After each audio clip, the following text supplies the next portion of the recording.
Você já ouviu falar de células-tronco? Sabe por que elas têm ganhado tanta importância e tanta gente tem falado delas nos dias de hoje? Sabe como elas podem ser usadas para mudar a sua vida? Chega mais que a gente explica. Bom, geralmente é legal começar do começo. Então, o que são células-tronco? Pensa assim, você sabe que todo o nosso corpo é formado por células, né? Desde os neurônios até as células da pele, elas são meio que as pecinhas que se juntam para fazer o nosso corpo ser como é. Elas se duplicam e se renovam e mantêm o nosso organismo vivo enquanto a gente viver. Então, dá para perceber que tem vários tipos de células e que elas fazem cada uma, obviamente, coisas diferentes dentro do nosso corpo. Só que todas elas, dentro de um mesmo ser vivo, de um mesmo corpo, têm uma característica em comum. Elas têm o mesmo DNA, que é como se fosse um livro, um manual com vários capítulos que juntos formam uma sequência gigante de informações específicas de cada pessoa ou de cada ser vivo em geral.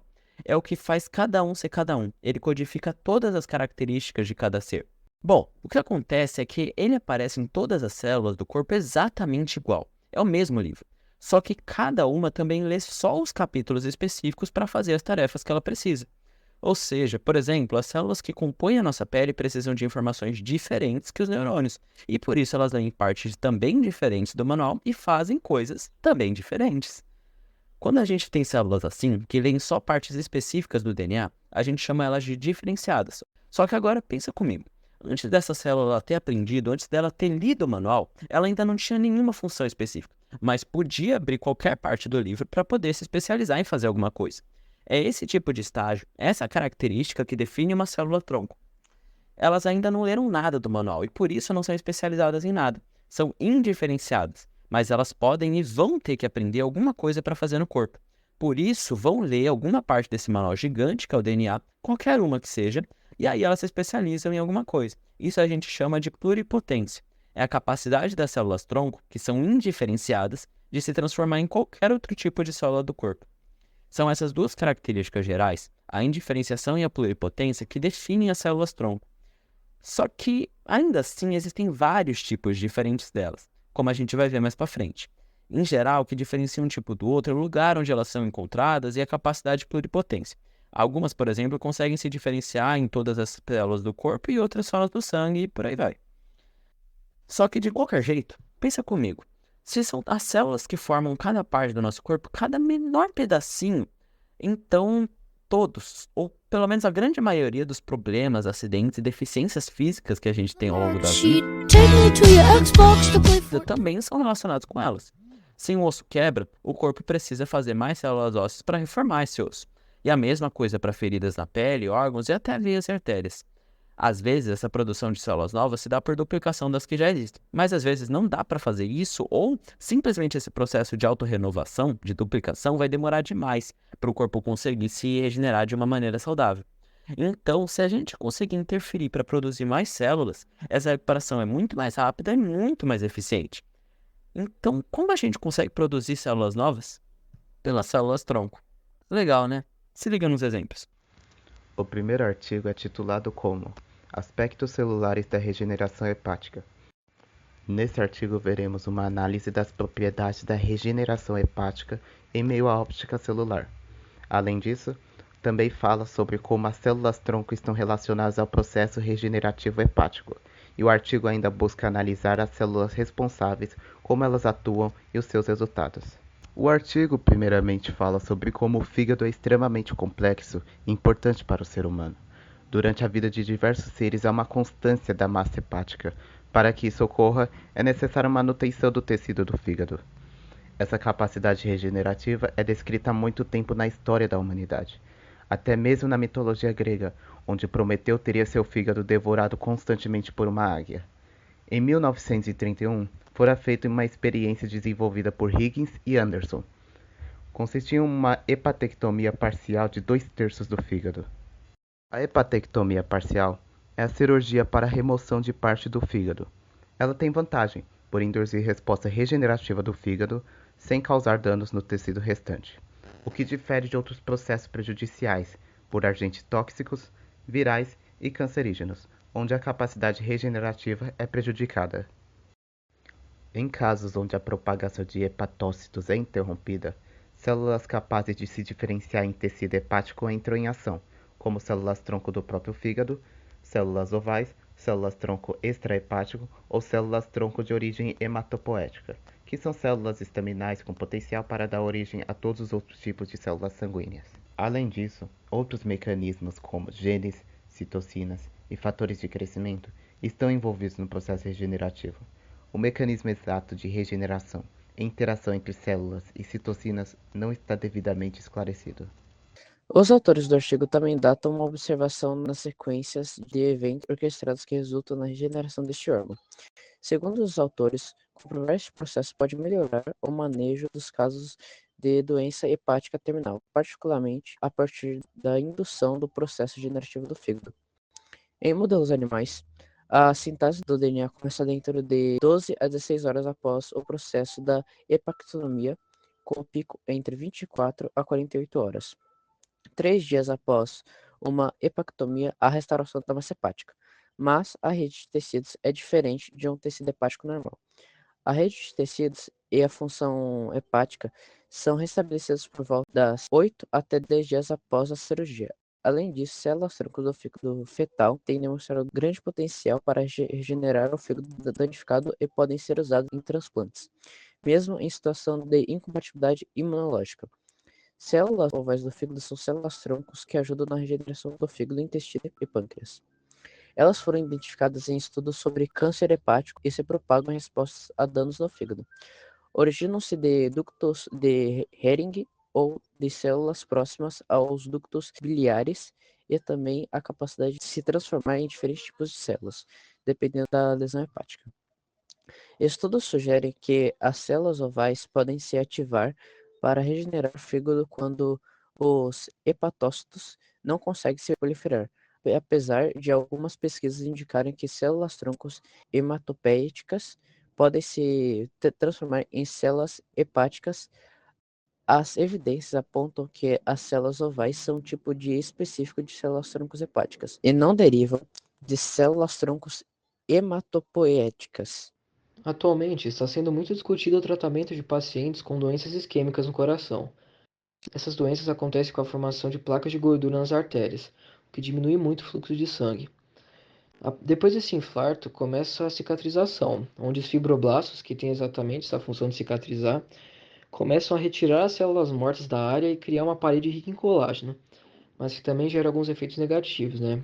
Já que essas paredes têm muita pouca elasticidade, acaba diminuindo muito o bombeamento do sangue. Por isso, está sendo estudado o uso de células-tronco como tratamento terapêutico, capaz de ajudar na recuperação do tecido cardíaco.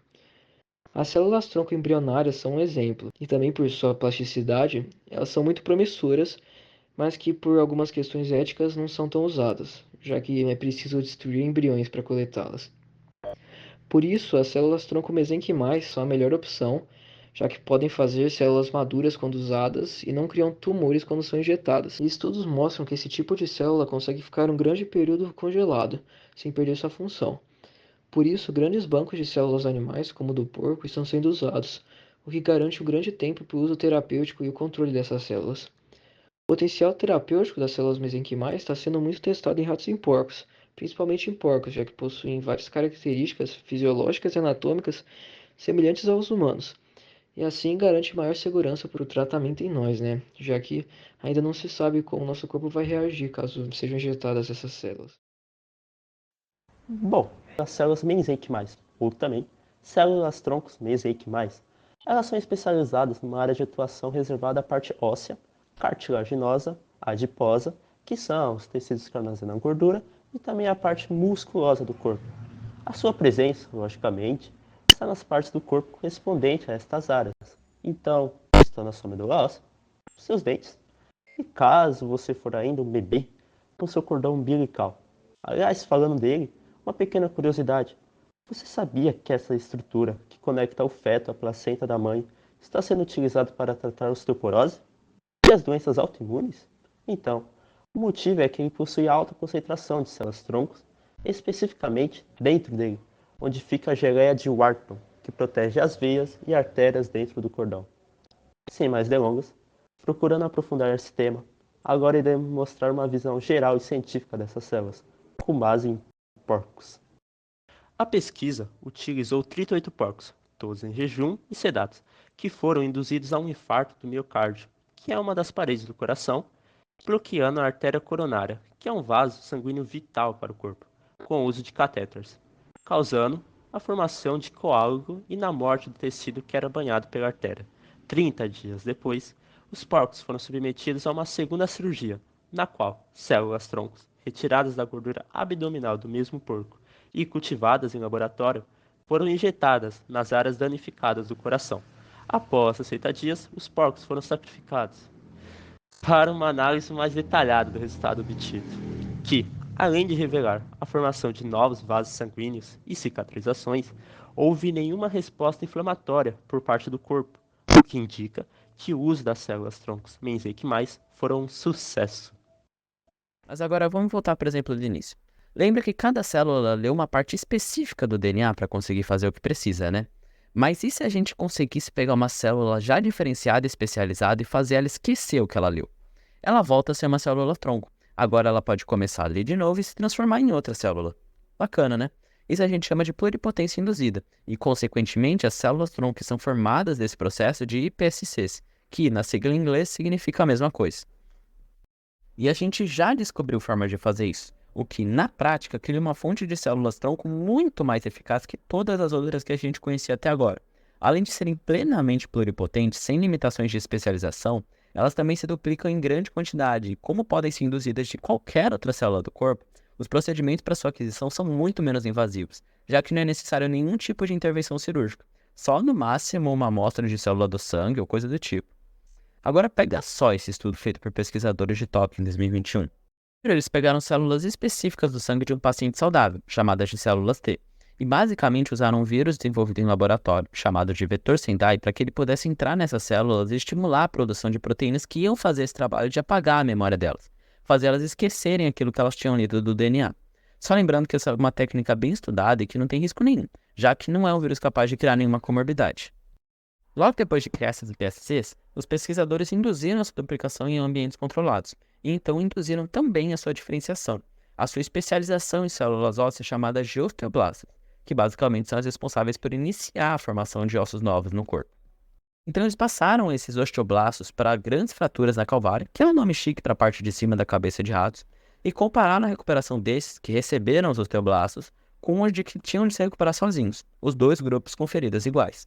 O resultado mostrou justamente o esperado. O grupo que recebeu o implante apresentou ossos muito mais desenvolvidos e em maior quantidade do que aquele que não recebeu em um mesmo período de tempo.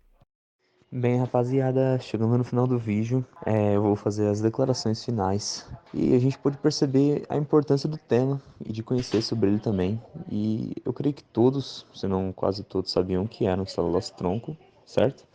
Mas não tinha uma visão aprofundada no assunto. E isso é muito comum, porque muitas vezes a gente vê algo na superfície e a gente toma esse conhecimento, costumam ser mais aprofundados e ter uma amplitude maior do que a gente imagina. Então, para englobar o todo, eu acho que pode-se dizer que as células-tronco têm uma capacidade enorme quando se trata de tratamentos médicos e que se encontra uma vasta gama de possibilidades nesses procedimentos, quando se trata de tratamentos para a saúde ou qualquer forma de manipular a biologia do ser humano ou de outras formas de vida.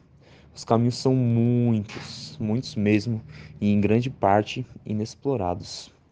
A gente viu no vídeo que esse tipo especial, por assim dizer, de célula, auxilia no tratamento de diversas doenças, enfermidades, condição de saúde, como no infarto, na cura de lesões nos ossos, na adequação de um órgão novo após um implante, certo? Então, por mais que a ciência tenha feito a descoberta dessas células há apenas algumas décadas, o trabalho científico não para e avança cada vez mais, com mais velocidade, né? Com os passos que foram dados nessa área do conhecimento. Já deixaram muito, muito distante do que ela era no início. Particularmente, eu acredito que seja um dos maiores prodígios da medicina e que ainda tenha muito a oferecer. E não é dúvida que o avanço esbarra em dilemas éticos, e vale comentar que a utilização, por exemplo, de células-tronco embrionárias já foi proibida no Brasil, e foi um cenário que só mudou a partir de 2008 por uma decisão do Supremo Tribunal Federal, porque antes era considerado como uma espécie de aborto e, enfim, como se fosse um crime contra a vida do ser humano. E ainda assim, muitos países não permitem o uso dessas células para pesquisa e tratamento. Na verdade, são só alguns poucos que permitem a utilização legal das células tronco embrionárias. Por esse motivo que eu citei agora há pouco. Então, não estou literalmente defendendo nenhum lado, porque é uma questão que necessita muito de profundidade, tem a ver com a cultura de cada povo. E, enfim, a ciência, ela tem que julgar isso, quem faz a ciência tem que julgar esse tipo de coisa. Cada tipo de célula-tronco tem sua especialidade, área de atuação, como já foi mostrado, e cabe a quem tem o poder de exercer a ciência se perguntar sobre os limites éticos da própria ciência. Pois sempre que o homem se depara com um horizonte tão vasto, cabe a ele, né, fazer a pergunta do que nós faríamos com isso e para onde nós devemos ir.